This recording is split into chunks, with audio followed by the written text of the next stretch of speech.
Hello विद्यार्थियों, विषय सांख्यिकी, चैप्टर सूचना के एकत्रीकरण। मैं आपकी टीचर योगी स्नेहलता। सूचना का उद्भव, सांख्यिकी का उद्भव, विकास। सांख्यिकी के क्षेत्र में भारत का प्रधान मौर्य समाज से ईस्वी सन 321 से 296 के समय के महत्व रहा है, ऐसा लिखा भी मिलता है। मुगल सम्राट अकबर के शासन में ईस्वी सन 1596 से 1597 दरमियान मुगल साम्राज्य का प्रशासन था और मुगली सेवाओं के अनुरूप उच्च कक्षाओं की स्थापित हुई थी।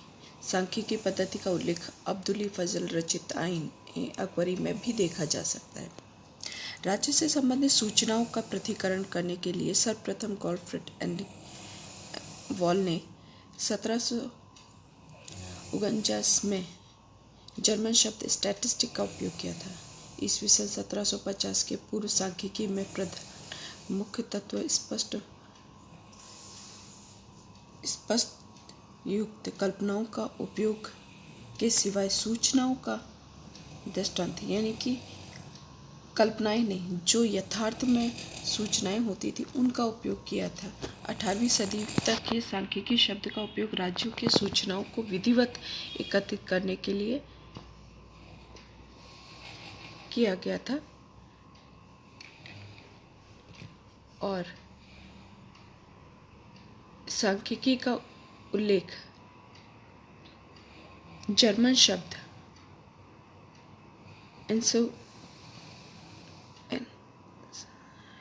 एनसाइक्लोपीडिया ब्रिटेनिका में ईस्वी सन 1797 में हुआ था।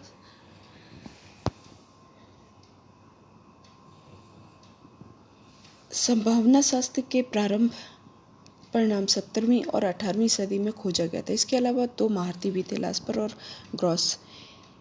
सर्वप्रथम रचित सांख्यिकी रॉयल सांख्यिकी संगठन यानी कि रॉयल स्टैटिस्टिक सोसाइटी की स्थापना हुई थी ईस्वी सन 1834 में, लंदन के शहर में हुई थी। 19वीं सदी में भी इसका इस्तेमाल हुआ था। 19वीं और 20वीं सदी में भी गणित शास्त्र के रचयिता कार्ल पियर्सन थे। सांख्यिकी की आधुनिक रचना भी हुई। गैल्ड और कार्ल पियर्सन गणितिक शास्त्र का उपयोग विज्ञान के औद्योगिक राजनीति में किया। सांख्यिकी के रचयिता कार्ल पियर्सन थे। उन्होंने इंग्लैंड के उच्च स्तर को सांख्यिकी प्रयोग तक 1911 ईस्वी सन 1911 में लंदन में यूनिवर्सिटी कॉलेज में सर्वप्रथम यूनिवर्सिटी सांख्यिकी के विभाग की स्थापना की। ईस्वी सन 1910 से 20 के दरमियान में लघु न्यायाधीश सूचना हेतु आधुनिकीकरण की रचना का प्रारंभ किया। मनोविज्ञान है, बायोमेट्रिक है, शिक्षा है, कृषि है, इन सभी क्षेत्रों में इनका सांख्यिकी का उपयोग होने लगा। वे सांख्यिकी के पिता के रूप में खूब पहचाने जाते हैं। कौन? Karl Pearson. ईस्वी सन 1930 दरमियान पीटरसन तथा जे नॉमन द्वारा संयुक्त रूप से कार्य पूर्व विकसित हुए रचनाओं को सुधारना के व्यापकता दिखाई दी और तत्व उसके बाद अलग अलग पद्धतियों का या आधुनिक पद्धतियों का उपयोग होने लगा। भारत में सांख्यिकी का विकास कैसे हुआ? भारत में सांख्यिकी पीसी महालनोबिस द्वारा भारतीय सांख्यिकी संस्था इंडियन स्टैटिस्टिकल इंस्टीट्यूट ISI की स्थापना ईस्वी सन 1931 में कोलकाता में हुई थी। ईस्वी सन 1914 में उन्होंने यूनिवर्सिटी में सर्वप्रथम सांख्यिकी का विषय को प्रारंभ किया था।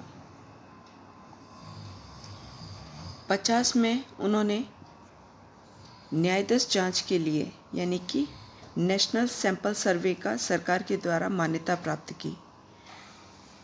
प्रथम सोपान अक्टूबर में 1950 में प्राप्त हुए थे।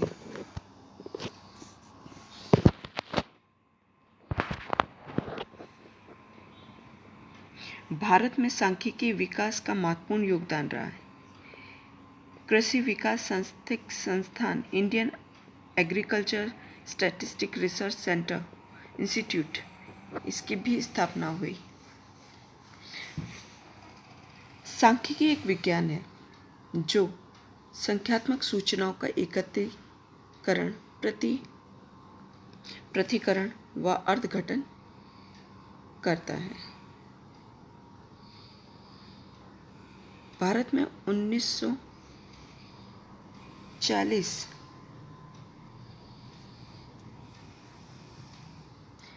में हैदराबाद में लेबोरेटरी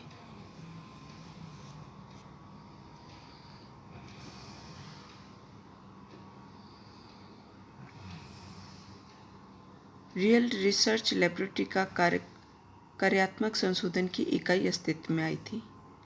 राष्ट्रीय उच्च वर्ग हेतु 1950 में आई कोलकाता में कार्यात्मक संशोधन की पद्धतियों का उपयोग करके पीसी मालोविस में द्वितीय पंचवर्षीय योजनाओं के ढांचे का प्रारंभ किया। अब आते हैं हम समष्टि।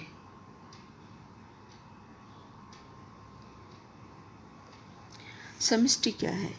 संख्यात्मक सूचनाओं व गुणात्मक सूचनाओं को अलग अलग उसमें विभाजित किया गया। तो सबसे पहले सूचनाएं क्या हैं उनके बारे में हम बात करते हैं। सूचनाएं जिनको हम इस्तेमाल करने के लिए या उनके उपयोग के लिए जो संख्याओं का उपयोग किया जाता है उनको। तो सबसे पहले समष्टि। इकाई में या सांख्यिकी में अधीन आने वाले इकाइयों के समूह को हम समष्टि कहते हैं। समष्टि का अर्थ फिर से बोलती हूँ।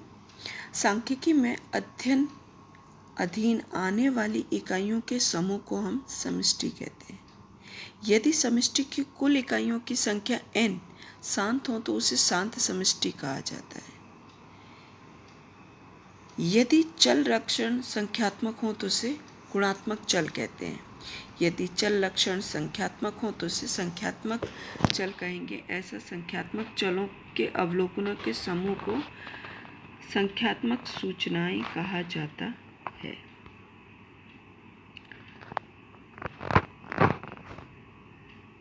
प्राथमिक और गौण सूचनाएं। इसमें सबसे पहले अर्थ। किसी भी आंकड़ाकीय जांच द्वारा प्राप्त सूचनाएं बिल्कुल सही व योग्य होनी चाहिए, अन्यथा उपयोगी व स्वीकृत निष्कर्ष प्राप्त नहीं किए जा सकते हैं।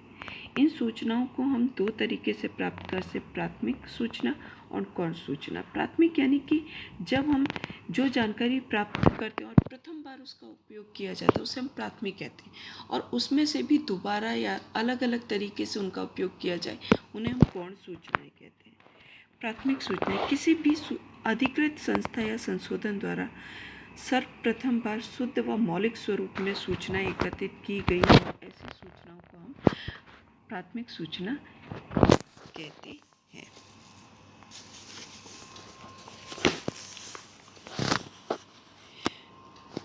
NSSO इसका फुल फॉर्म है नेशनल सैंपल सर्वे ऑर्गेनाइजेशन द्वारा एकत्रित की गई सूचनाएं भारत की जनसंख्या गणना सूचना तथा भारत में रजिस्ट्रार ऑफ न्यू दिल्ली द्वारा भारत में जन्म मृत्यु से संबंधित विकास की सूचनाओं को प्राथमिक सूचनाएं कहते हैं, क्योंकि वो सूचनाएं एकत्रित की जाती है। अब आता है गौण सूचना।